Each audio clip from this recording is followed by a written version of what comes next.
রহস্যের হাতছানি। ঝোড়ো হাওয়া, দূরে কোথাও কুকুরের কান্নার আওয়াজ, হৃদস্পন্দনের ধকধক শব্দ।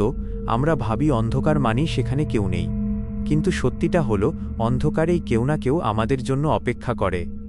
আজ আমি আপনাদের শোনাব নীলকমল হাভেলি সেই হাড়হিম করা গল্প, যা শোনার পর হয়তো আজ রাতে আপনি একা ঘুমাতে পারবেন না। পুরোটা শুনবেন, কারণ এই গল্পের শেষটা আপনার চেনা জগতের বাইরের কিছু। চলুন শুরু করা যাক। পরিবেশ তৈরি, অভিশপ্ত হাভেলি। শুকনো পাতার ওপর দিয়ে হাঁটার শব্দ, পুরনো গেট খোলার তীক্ষ্ণ আওয়াজ। রাত তখন প্রায় 11:30। কুয়াশায় ঢাকা জঙ্গলের পথ পেরিয়ে যখন আকাশের দিকে তাকালাম, দেখলাম বিশাল সেই হাভেলিটা যেন এক দানবের মতো দাঁড়িয়ে আছে। 50 বছর ধরে এই বাড়ির দরজা কেউ খোলেনি। অমন ছিল একজন দুঃসাহসী ভিডিও মেকার। সে ভেবেছিল এই হাভেলি নিয়ে ভিডিও বানালে তার চ্যানেল রাতারাতি ভাইরাল হবে। সে জানত না এই হাভেলির খিদে অনেক বেশি। ভেতরে পা রাখতেই টর্চের আলোয় দেখা গেল ধুলোর আস্তরণ মেঝেময়। কিন্তু অবাক করা বিষয় হল, সেই ধুলোর ওপর এক জোড়া পায়ের ছাপ। ছাপগুলো জুতোর নয়, খালি পায়ের। আর সেই পায়ে 5টা নয়, 6টা আঙুলের চিহ্ন স্পষ্ট। অতীতের প্রতিচ্ছবি, সেই অশুভ গ্রামোফোন, পুরনো দিনের ভাঙা গানের সুর যা মাঝে মধ্যে আটকে যাচ্ছে।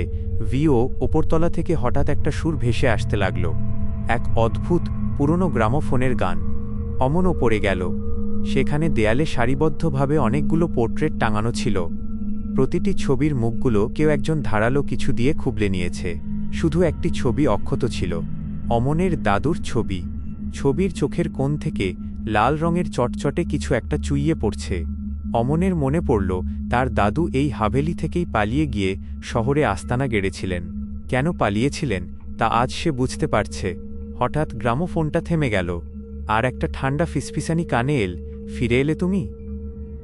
টান টান উত্তেজনা, ডায়েরির সেই শেষ পাতা, দ্রুত নিঃশ্বাস নেওয়ার শব্দ, ডায়েরির পাতা ওল্টানোর আওয়াজ।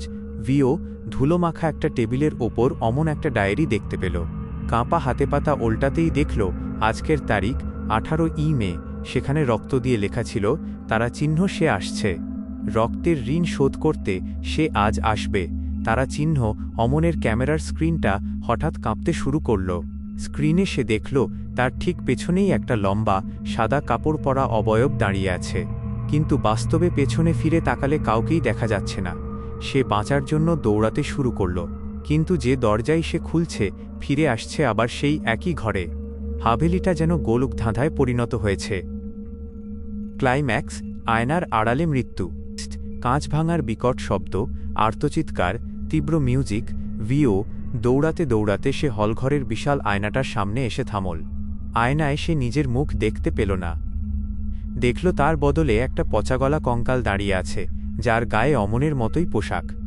আয়নার ভেতর থেকে সেই কঙ্কালটা হাত বাড়িয়ে অমনের গলা চেপে ধরল। অমন চিৎকার করতে চাইল, কিন্তু গলা দিয়ে কোনো আওয়াজ বেরোল না। তার নিজের শরীরটাও ধীরে ধীরে পাথরের মতো শক্ত হয়ে যেতে লাগল।